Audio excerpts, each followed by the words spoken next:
चलो, तो वर्ण विन्यास तक हो गया था अपना, है ना। फिर अपन आए थे वर्णमाला में। आ जाइए, हेडिंग डालेगा वर्णमाला।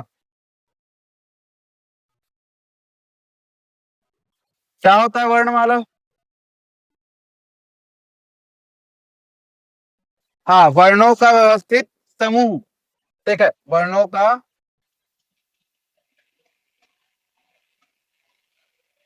व्यवस्थित समूह क्या कहलाता है? वर्णमाला कहलाता है। ठीक है। अब अगर बात करें अपन हिंदी वर्णमाला का, तो ये किस रूप में व्यवस्थित है? ठीक है, जैसे एक जो माला है, ठीक है, या हार, ठीक है, उसमें फूल जो है क्या होते हैं, एक निश्चित क्रम में क्या होते हैं, रहते हैं। जैसे 3 ठन गेंदा फूल तहन एक ठन क्या रख दिए, गुलाब का, फिर 3 ठो गेंदा का, फिर एक ठो गुलाब का, ऐसे क्या करते हैं, व्यवस्थित रूप से जमाते हैं उसको, तो उसको कहते हैं माला या हार। ठीक है। ऐसे ही जो है हमारा हिंदी वर्णमाला भी अच्छे से क्या है, पूरा सिक्वेंसली जमा हुआ है। ठीक है। तो वर्णमाला किसे कहा जाएगा? वर्णों के व्यवस्थित समूह को बोला जाएगा। ठीक है। और हिंदी वर्णमाला में कितने वर्ण है टोटल? 53। कितने हैं? 53। ठीक है। तो जिन लोग अभी तक 52 सोच रहे थे, उन लोग ध्यान रखना, टोटल 53 वर्ण हो चुके हैं हिंदी वर्णमाला में। ठीक है। अब क्या क्या है उसको देखिएगा अच्छे से। सबसे पहले हिंदी वर्णमाला में रखा गया है किसको? स्वर को। और स्वरों की संख्या है कितनी? 11। कौन कौन से है तो देखिएगा। अ, आ, ई, ई, उ, ऊ, री, ए, ए, ओ और औ। ठीक है। अम और आहा को स्वर में कंसीडर नहीं किया जाता है। ठीक है। अजय, ठीक है, इसको बोला जाता है अम और आहा को क्या? अयोग वाह। और अयोग वाह वर्णों की संख्या है कितनी? 2। कितनी है? 2। और कौन कौन सा है तो अम और आहा। अम को बोला जाता है अनुस्वर, और आहा को बोला जाता है विसर्ग। ठीक है। फिर स्वर, उसके बाद है अयोगवाह, अयोगवाह के बाद है व्यंजन, और व्यंजनों की संख्या है 33। और ये जो व्यंजन है, इसमें से 3 ही प्रकार के जो व्यंजन होते हैं वो मूल व्यंजन के अंतर्गत आएंगे। 3 प्रकार के व्यंजन होंगे जो मूल व्यंजन के अंतर्गत आएंगे। ठीक है। जैसे सबसे पहले इसमें रहता है स्पर्श व्यंजन। कौन सा व्यंजन? स्पर्श व्यंजन। और इसकी संख्या है कितनी? 25। ठीक है। और ये 5 वर्गों में बटा हुआ है स्पर्श व्यंजन। ठीक है। पहला होता है क वर्ग, दूसरा होता है च वर्ग, फिर होता है ट वर्ग, त वर्ग, और अंत में आता है क वर्ग। ये 5 वर्ग में ऐसे बटा हुआ, और प्रत्येक वर्ग में 5 5 क्या है, वर्ण है। ठीक है। कितने वर्ण? 5 वर्ण। क वर्ग में है क, ख, ग, घ और अंगा। अब चूंकि वर्ण बोल रहे हैं इसलिए यहाँ पर क्या आएगा? हलन। वर्ण बोल रहे हैं अपन। ठीक है। च वर्ग में आता है च, छ, ज, छ और ञ। ट वर्ग में आता है ट, थ, द, ढ, ण। फिर आता है त वर्ग में त, थ, द, ध, न। फिर आता है प वर्ग में प, प, ब, भ और म। ठीक है। तो ये टोटल क्या है? 5 वर्ग हैं, और 5 वर्गों में कितने वर्ण है? 5 5 है जी। 5 वर्गों में कितने हैं? 5 5 वर्ण है। तो 5 पंचे 25। ठीक है, ये हो गया स्पर्श व्यंजन। फिर दूसरा जो प्रकार है मूल व्यंजन का वो है क्या, अंत स्थ व्यंजन। क्या बोला जाता है उसको, अंत स्थ व्यंजन। और अंत स्थ व्यंजन की संख्या है 4। कितनी है, 4। कौन कौन से हैं, तो ये आ जाएगा य, र, ल और व। फिर आता है अंतःस्थ के बाद उसमें यह संघर्षी व्यंजन। तीसरा प्रकार का व्यंजन जो मूल व्यंजनों के अंतर्गत आएगा उसको बोला जाएगा उसमें संघर्षी व्यंजन। और उसमें संघर्षी व्यंजनों की संख्या भी कितनी है, 4 है।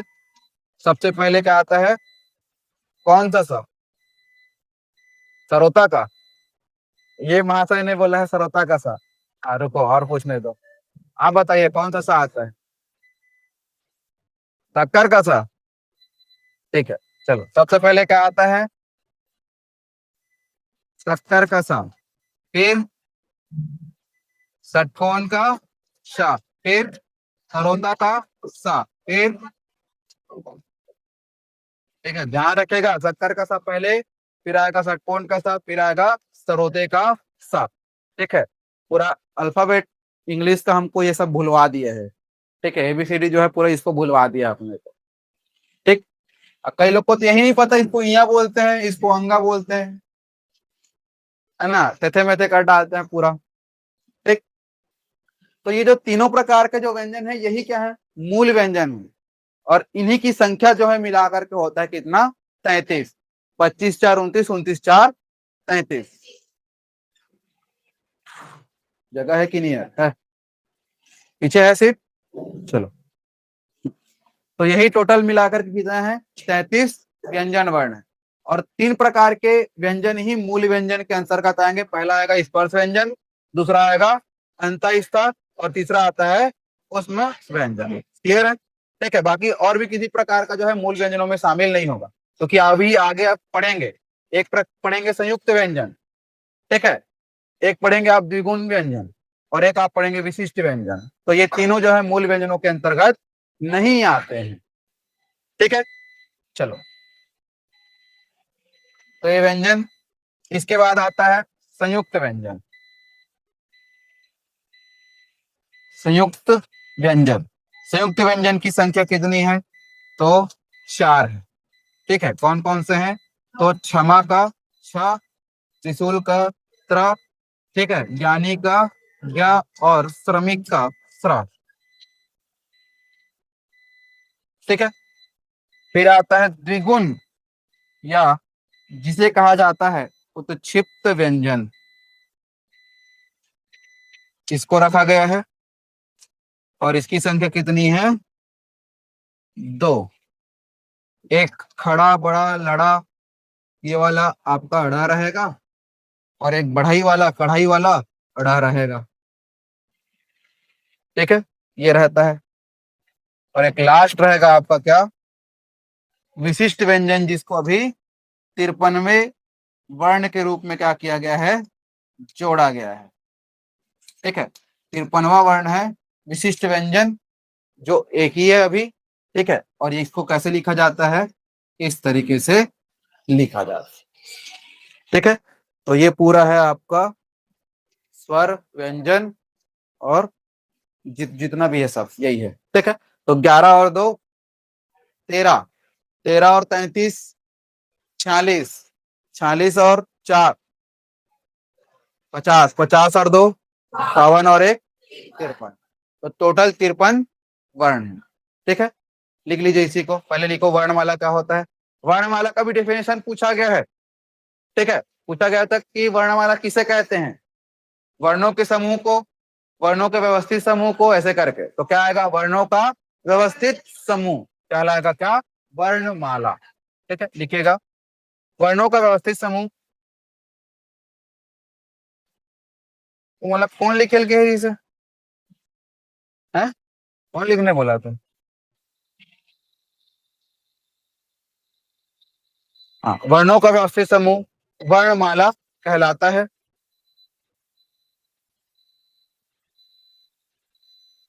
फिर लिखिएगा, हिंदी वर्णमाला में कुल 53 वर्ण है। हिंदी वर्णमाला में कुल 53 वर्ण है, जो निम्न क्रम में जमे हुए हैं।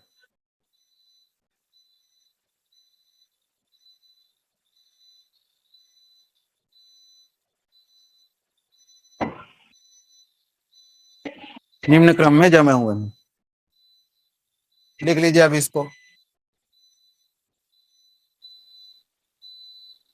तो इन्हीं को अपने को पूरा भी एक एक करके पढ़ते चलना है कि स्वर क्या होता है। ठीक है, स्वरों का वर्गीकरण कैसे किया गया है, किस किस प्रकार के स्वर आपको पढ़ना है, ये सब आपको बताऊंगा। जो अभी तक एग्जाम वगैरह में आए हैं वो सब चीज अपन देखेंगे। ठीक है, फिर अपन पढ़ेंगे कि अयोगवाह क्या होता है। फिर उसके बाद देखेंगे व्यंजन। ठीक है, व्यंजन क्या होता है, व्यंजनों को किस प्रकार से वर्गीकृत किया गया, ये सब चीजें करके देखेंगे, जो आपके एग्जाम पॉइंट ऑफ व्यू से इंपॉर्टेंट है। तो ये सब चीज को अपने को पढ़ना है अभी।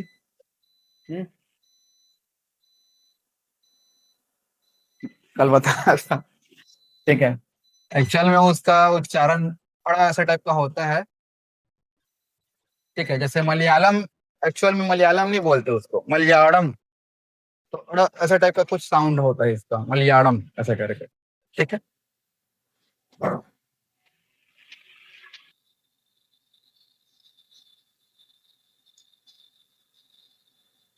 लिख लिए क्या आप लोग?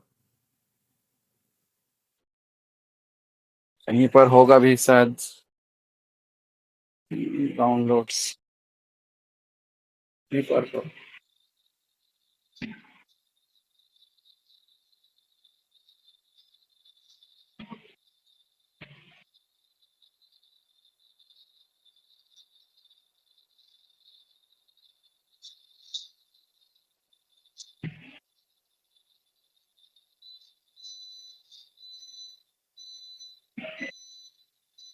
दिख रहा है कि नहीं दिख रहा है आप लोग? ये है, ये ला टाइप का बनता है। ठीक है, ये मूल व्यंजनों की संख्या 33, आपको बताया मूल व्यंजन।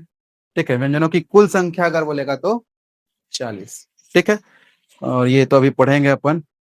ये ऋणा शब्द वर्ण का जो प्रयोग है हिंदी की प्रमुख बोलियों यथा हरियाणवी, मारवाड़ी, गढ़वाली, कुमाऊनी के अतिरिक्त देवनागरी का प्रयोग करने वाली मराठी जैसी समृद्ध भाषाओं में भी है।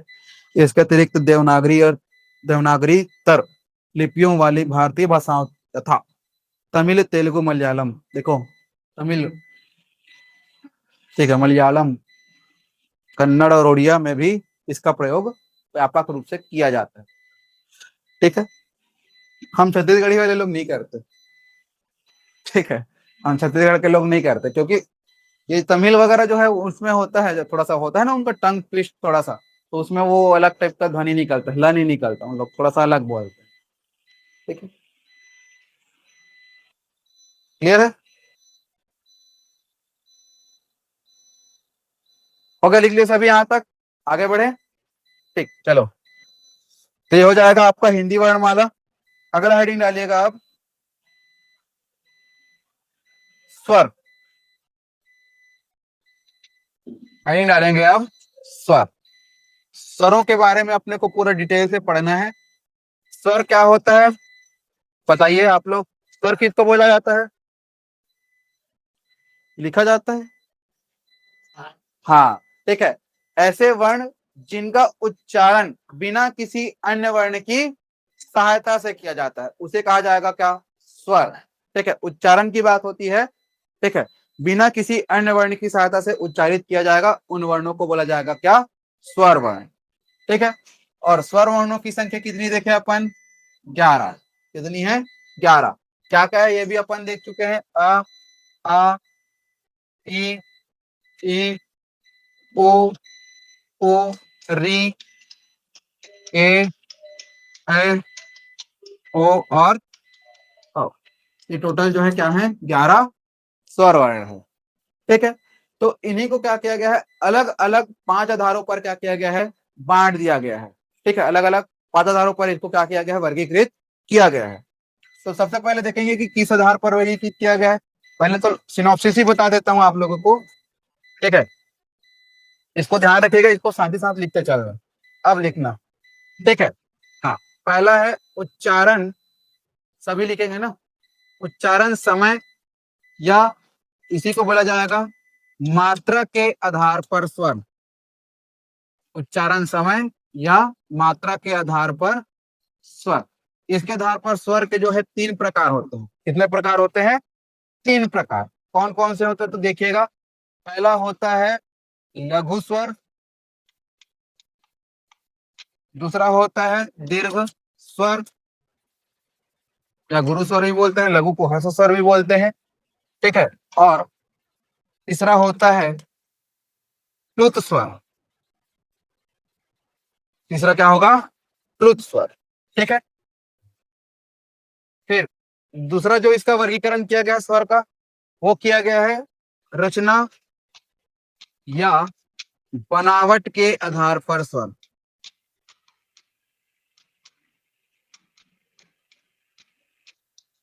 किसके आधार पर? रचना या बनावट के आधार पर। इसके प्रकार आधार पर दो प्रकार का क्या होता है? स्वर होता है। कितने प्रकार का? दो प्रकार का। कौन कौन सा? तो पहला होता है मूल स्वतंत्र या जिसे कहा जाता है रूढ़ स्वर, ठीक है। मूल बोले, स्वतंत्र बोले या रूढ़ बोले, एक ही मतलब है। और दूसरा जो होता है वो होता है संधि स्वर।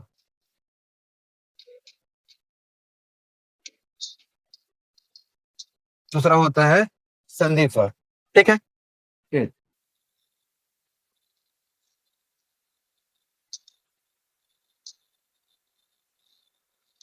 तीसरा जो आधार है वर्गीकरण का, वो बनाया गया किसको? उच्चारण स्थान के आधार पर स्वर, या इसी को बोला जाएगा जीभ की क्रियाशीलता के आधार पर स्वर।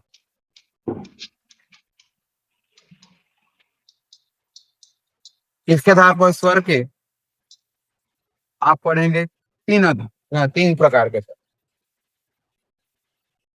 पहला जो रहेगा वो रहेगा उच्चारण स्थान के आधार पर अग्र स्वर। दूसरा होता है मध्य स्वर। और तीसरा होता है पश्च स्वर। ये तीन प्रकार, ठीक है। फिर चौथा जो वर्गीकरण किया गया है स्वर का, वो किया गया है ओष्ठाकृति के आधार पर स्वर। ओष्ठाकृति के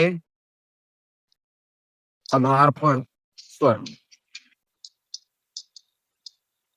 इसके आधार पर दो प्रकार होते हैं स्वरों के।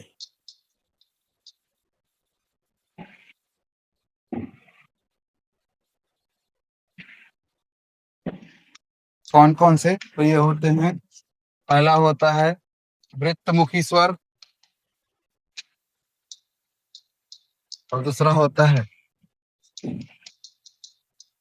अवृत्तमुखी स्वर,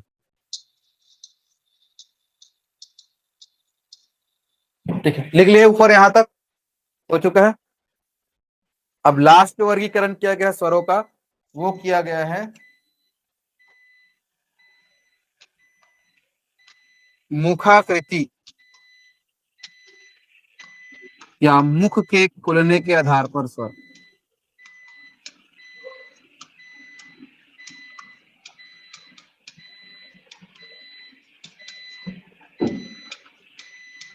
इसके आधार पर स्वर के जो हैं चार प्रकार होते। कितने प्रकार? चार। कौन कौन से? तो देखिएगा, पहला होता है संवृत्त स्वर।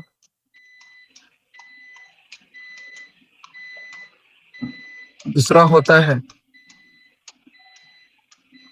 अर्ध संवृत्त स्वर।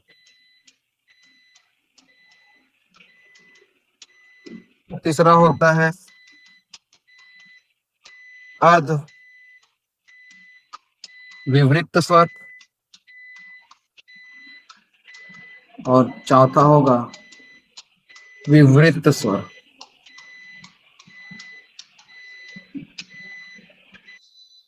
तो स्वरों का वर्गीकरण इन्हीं 5 आधारों पर किया गया है, ध्यान रखिएगा। तो ये आपका एक सिनॉप्सिस है ना, कि कैसे कैसे अभी हम लोगों को स्वर को पढ़ना है करके। ठीक है, तो यहीं से डायरेक्ट आप याद रखेगा, क्योंकि डायरेक्ट क्वेश्चन आते हैं यहाँ से, किसके आधार पर कितने प्रकार है स्वर करके पूछ दिया जाता है ना। रचना बनावट के आधार पर कितने प्रकार के स्वर हैं, उष्णाकृति के आधार पर कितने प्रकार के स्वर हैं, ये डायरेक्ट क्वेश्चन आते हैं। तो आपको याद रखना है इसमें कौन सा कितना प्रकार है करके। ठीक है, लिख लिया सभी, हो गया क्या? हाँ, तो उच्चारण स्थान के आधार पर कितने प्रकार के स्वर हैं? 3। कौन कौन से? हाँ, यही पर हो गया गड़बड़ आप लोग। उच्चारण स्थान बोला हूं, शब्द को सुनो। उच्चारण समय नहीं बोला हूं मैं, क्या बोला हूं? स्थान। उच्चारण स्थान देखो कहाँ पे है, 3 बोले हो सही है, धोखे से तुक्का हुआ है वो। ठीक है, हाँ, लेकिन आप लोग जो पूछा मैं कि कौन कौन से प्रकार का, तो कौन सा आएगा? अग्र, मध्य और स्वस्थ। उच्चारण समय बोलेगा तब भी 3 प्रकार है, लेकिन इस समय प्रकार अलग हो जाएगा। कौन कौन सा आएगा? लघु स्वर, ठीक है, दीर्घ स्वर और लुज स्वर। ठीक है, तो ध्यान रखना, आपको पूछेगा उच्चारण समय के आधार पर कौन सा प्रकार का स्वर नहीं होता, तो आपको हो सकता है ये 3 ऑप्शन यहाँ कर दे, चौथा ऑप्शन आपको यहाँ का दे देगा। उच्चारण स्थान के आधार पर कौन से प्रकार का स्वर नहीं होता, आता है, ये सब पूछा जाता है आजकल। आजकल ऐसे ही चालू है, कौन सा नहीं है ऐसे करके। ठीक है, तो आपको ध्यान में रखना है कि कौन सा किसका प्रकार है और कितना प्रकार होता है, ये सब A to Z आपको याद रखना है। तो सबसे पहले क्या है, उच्चारण समय या मात्रा के आधार पर स्वर कितने प्रकार के होते हैं? 3 प्रकार के। कौन कौन से? लघु स्वर, दीर्घ स्वर और स्लो स्वर। ठीक है, फिर आता है रचना या बनावट के आधार पर कितने प्रकार के स्वर? 2 प्रकार के। पहला कौन सा है? मूल या स्वतंत्र या रूढ़ स्वर, और दूसरा क्या होता है? संधि स्वर। यह है। फिर तीसरा आधार कौन सा है? उच्चारण स्थान के आधार पर या जीभ के क्रियाशीलता के आधार पर स्वर। कितने प्रकार के? 3 प्रकार के। कौन कौन सा? पहला स्पष्ट स्वर, ठीक है। फिर आता है ओष्ठाकृति के आधार पर स्वर, मतलब होंठ में, ओष्ठ मतलब क्या होता है? होंठ, तो होंठ में बनने वाले आकृति के आधार पर स्वर। कितने प्रकार के? 2 प्रकार के। कौन कौन से? वृत्तमुखी और अवृत्तमुखी। ठीक है, और लास्ट है कौन सा? मुखाकृति या मुख के खुलने के आधार पर स्वर। कितने प्रकार के? 4 प्रकार के। पहला कौन सा? संवृत्त स्वर, फिर अर्ध संवृत्त स्वर, फिर विवृत स्वर। ये 4 प्रकार के क्या होते हैं? स्वर होंगे। क्लियर है यहाँ तक? चलो, तो ये आपका सिनॉप्सिस है, हम स्वर को इसी सीक्वेंस में क्या करेंगे? पढ़ते चलेंगे। ठीक है, तो हेडिंग डालिएगा आप, उच्चारण इस समय या मात्रा के आधार पर स्वर। उच्चारण समय या मात्रा के आधार पर स्वर।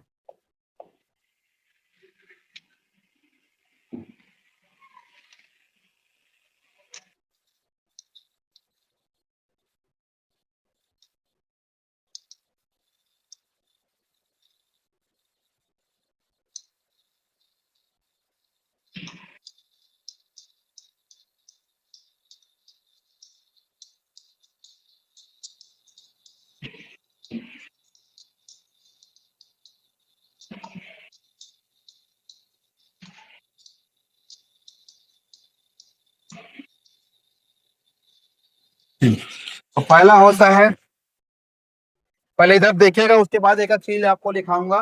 ठीक है, पहला होता है लघु, या जिसे कहा जाता है ह्रस्व स्वर। ठीक है, या इसे ही एक मात्रिक स्वर भी कहते हैं। क्या बोलते हैं इसी को? एक मात्रिक स्वर भी कहते हैं। अब ये होता क्या है, ध्यान रखिएगा। ठीक है, तो ऐसे स्वर वर्ण जिनका उच्चारण सबसे कम समय में होगा, उच्चारण में क्या लगेगा? सबसे कम समय लगेगा, उसी को क्या बोला जाएगा? लघु या ह्रस्व या एक मात्रिक स्वर। क्योंकि मात्रा के आधार पर भी बोला है, तो उच्चारण में सबसे कम समय लगता है उसे हम क्या कहते हैं, लघु या ह्रस्व स्वर या एक मात्रिक। ठीक है, इन स्वरों की मात्रा जो है वो कितनी गिनी जाएगी, एक गिनी जाएगी, इसीलिए इसको बोला गया है क्या, एक मात्रिक स्वर। ठीक है, अब अगर मैं बोल रहा हूं अ और मैं बोल रहा हूं आ, तो किसमें कम समय लग रहा है, आ में कि आ में, आ में। ठीक है, तो अ क्या हो जाएगा, ठीक है, लघु स्वर हो जाएगा।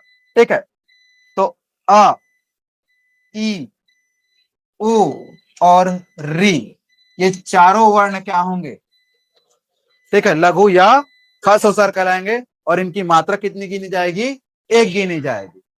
क्लियर है। ठीक है, जैसे बचपन में आप लोग, बचपन नहीं थोड़ा सा बड़े ही हो गए थे, ठीक है, तब आप लोग क्या करते थे, छंद लिखते थे, दोहा रोला सोठा चौपाई ऐसे करके मात्रा की गिनती करते थे, एक दो ऐसे लघु गुरु करके। ठीक है, तो इसका मात्रा ऐसे ऐसे करके करते थे। ठीक है, तो ये एक्चुअल में र, म और न का नहीं है मात्रा, इसके साथ में जो क्या लगा हुआ है, स्वर लगा हुआ है, उसकी मात्रा की क्या करते थे हम लोग, गिनती करते थे। जैसे इसको आप वर्ण विन्यास में तोड़ दीजिए, र प्लस आ, फिर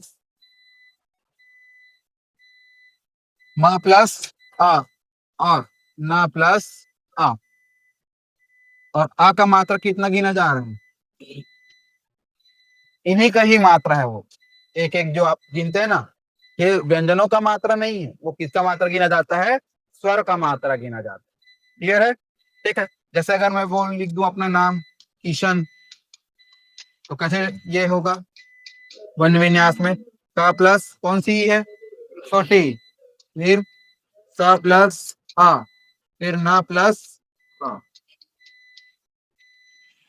ठीक है, तो इसका एक, इसका एक, इसका एक। ठीक है, कैसे लेट आते हो आप लोग, कहाँ से आते हैं, राजनांदगांव से, क्या सब भी लेट। ठीक है, हाँ क्लियर है, ये तो अच्छा कि कम से कम रिकॉर्डिंग क्लास है आप लोग के पास। ठीक है, क्लियर है यहाँ तक। तो अरे आप अही ना का अबू वही ना मैं पढ़ाऊ ना, वन टेंशन का वाले, तो अभी दीर्घ वाला भी बचा है।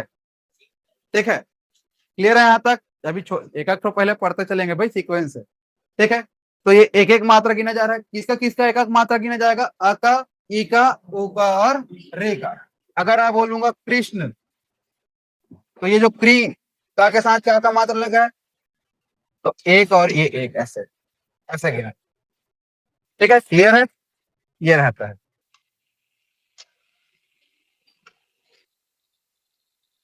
तो ये हो जाएगा आपका लघु स्वर या ह्रस्व स्वर या एक मात्रिक स्वर। ठीक है, अब आते हैं किस पर, दीर्घ या, जिसे बोला जाएगा गुरु स्वर, और ये होता है द्विमात्रिक, क्या होगा ये, द्विमात्रिक स्वर होगा। तो ऐसे स्वर वर्ण, ठीक है, जिसका उच्चारण लघु स्वर के मुकाबले 2 गुना समय में होता है, ऐसे स्वर वर्ण जिसका उच्चारण में क्या लगता है, लघु स्वर के मुकाबले, किसके मुकाबले, लघु स्वर के मुकाबले कितना गुना समय, 2 गुना समय लगेगा, उसे ही हम क्या कहेंगे, दीर्घ या गुरु स्वर कहेंगे। ठीक है, आ बोल रहे हैं और आ बोल रहे हैं, तो थोड़ा सा क्या लग रहा है, ज्यादा समय, और इसी को कंसिडर कर लिया जाता है क्या, कि 2 गुना समय लगता है कर, तो यही क्या हो जाएगा आपका दीर्घ या गुरु समय।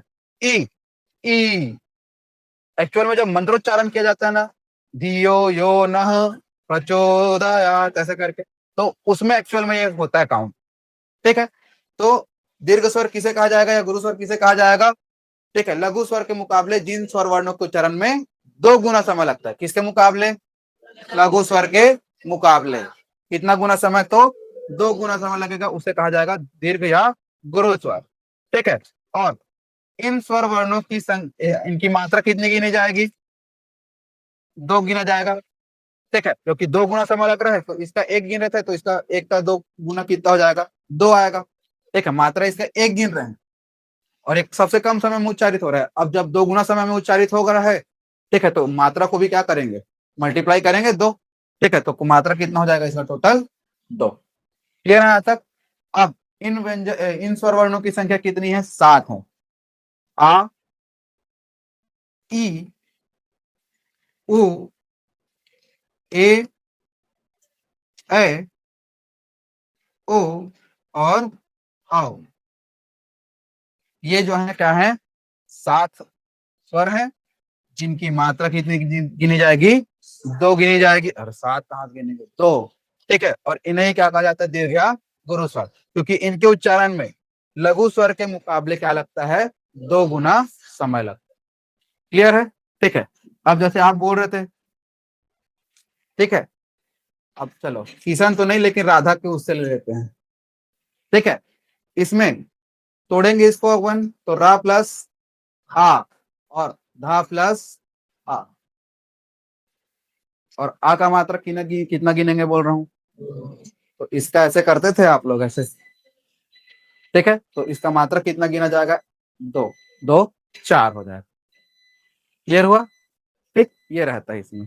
तो ये मात्रा अगर किसी में लगा हुआ है, जैसे रोमन अगर बोल रहे हैं, तो क्या होगा? ये 2 1 1। ठीक है, जैसे या माता राजभनस लगा करके रहता था, तो 1 2 2। ठीक है, तो ये जो मात्रा लगा हुआ है, जैसे अगर टेमन बोल रहे हैं, टेमन, ठीक है, तो 2 1 1 ऐसे, क्योंकि ए का मात्रा कितना गिना जा रहा है यहाँ पर? 2। ए का भी गिना जा रहा है 2, ए का भी गिना जा रहा है 2, ओ का भी 2 और औ का भी 2। औरत बोलेंगे तब भी। ठीक है, 2 1 1 ऐसे हो। क्लियर हुआ? ठीक। तो ये हो जाएगा आपका दीर्घ या गुरु स्वर। ठीक है, एक लास्ट बचता है जिसको बोला जाता है क्या? प्लुत स्वर। ठीक है, किसे कहा जाएगा प्लुत स्वर? या इसी को त्रैमात्रिक भी बोलते हैं। ठीक है, या त्रिमात्रिक।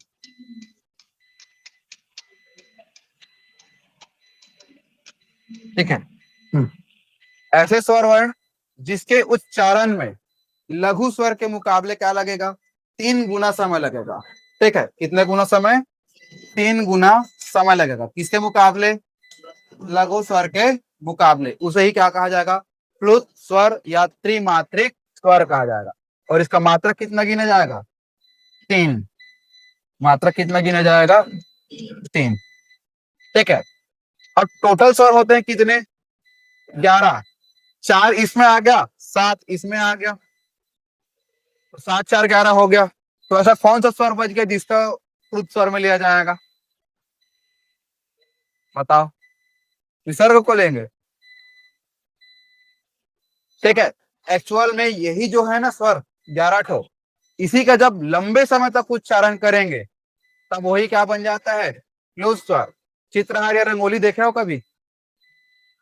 चित्रहार या रंगोली देखे हो कि नहीं देखे हो बचपन में? आजकल के बच्चे हो आप लोग, नहीं जानते। आप लोग यूट्यूब का वो लिरिक्स देख लेते हो, लेकिन चित्रहार रंगोली नहीं देखे हो। ठीक है, जैसे क्या होता है, कई जगह देखना ऐसे लिखा होता है, हे राम। ठीक है, जैसे वो एक गाना आता था, हे राम, हे राम। तो रा का क्या हो रहा है? नॉर्मल टाइम तक उच्चारण कर रहे हैं क्या? राम बद बोल रहे हैं क्या? नहीं, राम। ठीक है, तो ये जो आ का मात्रा यहाँ पर, आ का मात्रा लगा है रा में, इसी का क्या कर रहे हैं? लंबे समय तक उच्चारण कर रहे हैं। ठीक है, तो यही क्या हो जाएगा? इसका मात्रा 3 गिना जाएगा। और ये जो प्लुत स्वर होते हैं उसको कैसे प्रदर्शित करते हैं? ऐसे, ये जो लगा है ना, ये प्लुत स्वर है। ठीक है, और जैसे गांव में वाला गाय छेरी चराल जा रहे थे, ठीक है, तो क्या बोलता है वो? आहई। तो ई का क्या कर रहा है वो? लंबे समय तक नॉर्मल उच्चारण कर रहा है क्या वो? नहीं, क्या कर रहा है? बहुत ज्यादा समय तक उच्चारित कर रहा है। तो वही क्या है? हई करके बोल रहे हैं। तो कितने भी बार लग सकता है, लेकिन इसका मात्रा कितना गिना जाएगा? हमेशा 3 ही गिना जाएगा। ठीक है, फिर जब मामा मरीची ने उसको बाण लगा था, राम जी मारे थे, ठीक है, तब वो राम के उसमें कहने का मतलब राम के स्वर में, है ना, क्या किया था उन्होंने? उच्चारण किया था, हे सीते। ए सी से ऐसे करके लंबे समय तक क्या किया था उन्होंने, उच्चारण। तो यहाँ पर ए है, उसका क्या हो रहा है, लंबे समय तक उच्चारण हो रहा है। ठीक है, फिर आप ओम का उच्चारण करते हो तो ओ का लंबे समय तक क्या करते हैं आप, ओम करके। तो ऊ का क्या कर रहे हो आप, लंबे समय तक उच्चारण। तो यही क्या हो जाएगा, आपका प्लुत स्वर बन जाता है। क्लियर हुआ। तो प्लुत स्वर एक्चुअली में यहाँ पर वर्णमाला में एग्जिस्ट करता ही नहीं है। यहाँ पर जो आपको स्वर दिख रहे हैं 11 ठो, इसी का जब आप क्या करते हैं, लंबे समय तक उच्चारण करते हैं, तो वो बन जाता है क्या, अपने आप प्लुत स्वर। क्लियर है, क्योंकि 7 और 4 11 अपन पढ़ ही लिए हैं, तो कोई तो है नहीं जो बच जाए अब। तो जो भी यहाँ पर स्वर आपको दिख रहे हैं 11, इसी का 3 गुना समय तक या लंबे समय तक जब आप उच्चारण करेंगे तो वो प्लुत स्वर कहलाता है। और प्लुत स्वर की मात्रा कितनी गिनी जाती है, 3, और इसे एस से प्रदर्शित करते हैं। ठीक है, चलो लिखेगा इसी को।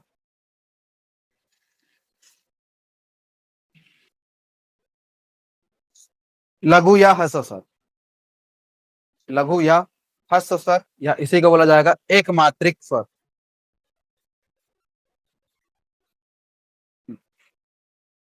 लिखिएगा पहला, हाँ लिखना, ऐसे स्वर वर्ण, ऐसे स्वर वर्ण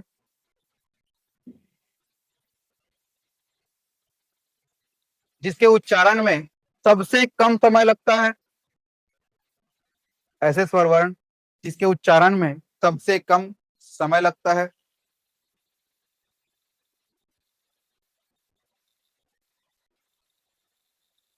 उसे लघु या ह्रस्व या एक मात्रिक स्वर कहते हैं।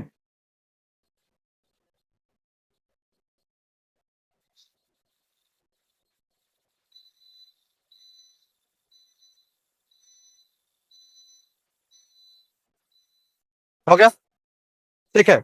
इसकी मात्रा,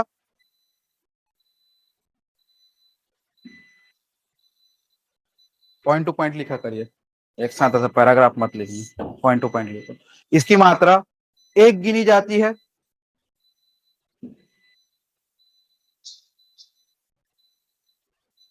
हो गया। फिर लिखेगा इन वर्णों की संख्या 4 है, या लघु स्वरों की संख्या 4 है।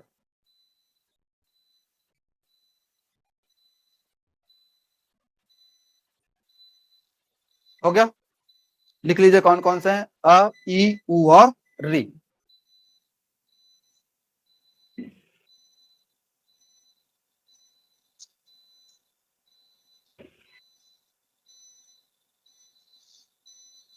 हो गया, लिख लिए। चलो अगला आ जाइए, दीर्घ या गुरु स्वर। इसे बोला जाता है द्विमात्रिक स्वर। लिखेगा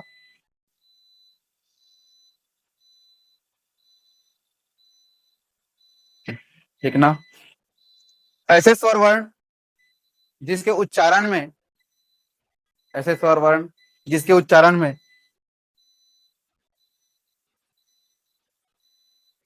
लघु स्वर के मुकाबले 2 गुना समय लगता है, जिसके उच्चारण में लघु स्वर के मुकाबले 2 गुना समय लगता है,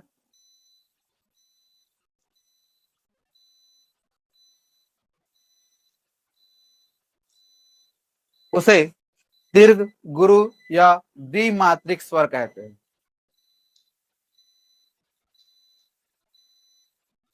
दीर्घ, गुरु या द्विमात्रिक स्वर कहते हैं।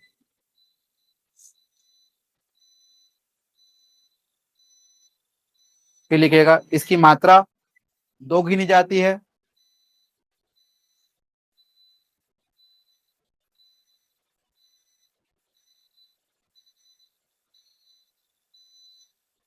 और नीचे लाइन में लिखना इन वर्णों की या दीर्घ स्वरों की संख्या 7।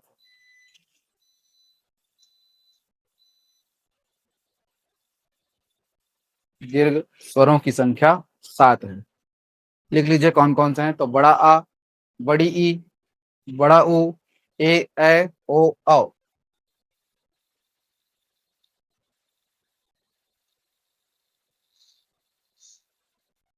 हाँ, अभी जो आप लोग परिभाषा लिखे हो दीर्घ स्वर का, वहां पर आप लोगों ने लिखा होगा लघु स्वर के मुकाबले, तो लघु स्वर के नीचे अंडरलाइन कर लो, लघु स्वर के मुकाबले के नीचे अंडरलाइन कर लो, और 2 गुना के नीचे अंडरलाइन कर लो।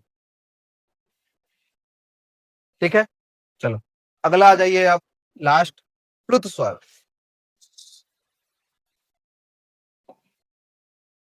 लास्ट लिखिएगा प्लुत स्वर, या इसी को बोला जाएगा त्रिमात्रिक स्वर। लिखना इसमें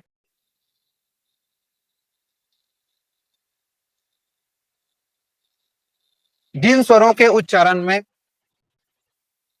जिन स्वरों के उच्चारण में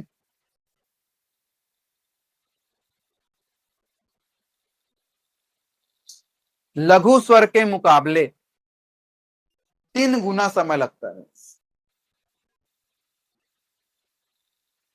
लघु स्वर के मुकाबले 3 गुना समय लगता है,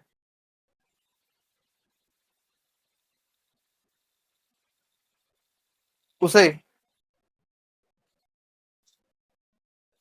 प्लुत स्वर कहते हैं, उसे प्लुत स्वर कहते हैं।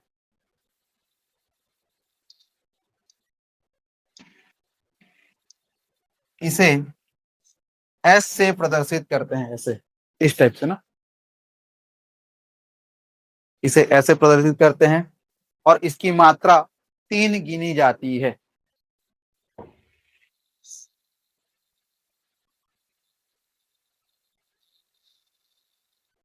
एस टाइप का है,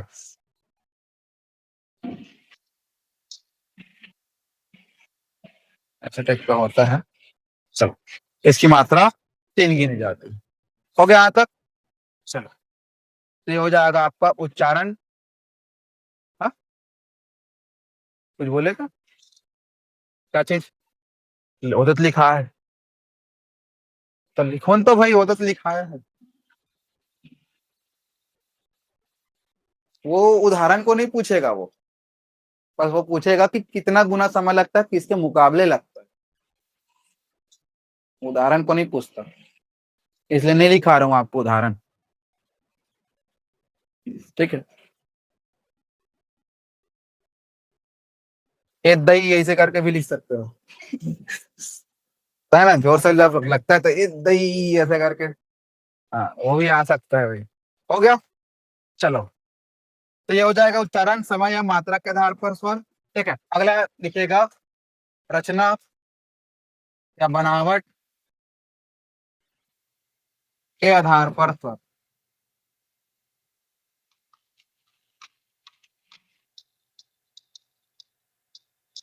कितने प्रकार के होते हैं? 2 प्रकार। ठीक है, पहला होता है क्या, मूल या रूढ़, या जिसे कहा जाता है स्वतंत्र स्वर, और एक होता है संधि स्वर।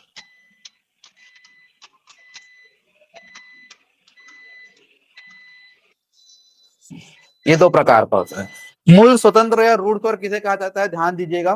ठीक है, ऐसे स्वर वर्ण जिनका निर्माण किसी अन्य वर्ण के मिलने से नहीं हुआ है, जो अपने आप में क्या है, मूल हैं।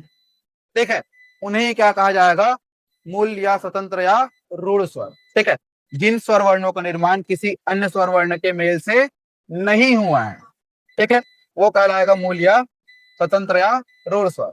ठीक है, और ऐसे स्वर वर्णों की संख्या है 4, अ, ई, उ और री। ठीक है, बाकी जो स्वर वर्ण है, आगे जो देखेंगे आप, ठीक है, ये इन्हीं के मिलने से क्या हुआ है, बना रहेगा। ठीक है, तो वो मिलना मतलब क्या होता है, संधि। ठीक है, तो वो क्या कहलाएगा, संधि स्वर। ठीक है, तो संधि स्वर क्या होगा, तो ऐसे स्वर वर्ण जो 2 स्वरों के मिलने से बनते हैं, उसे क्या कहा जाएगा, संधि स्वर, क्योंकि संधि का मतलब ही क्या होता है, मिलना। ठीक है, और संधि स्वर जो है वे 2 प्रकार के होते हैं। कितने प्रकार के? 2 प्रकार।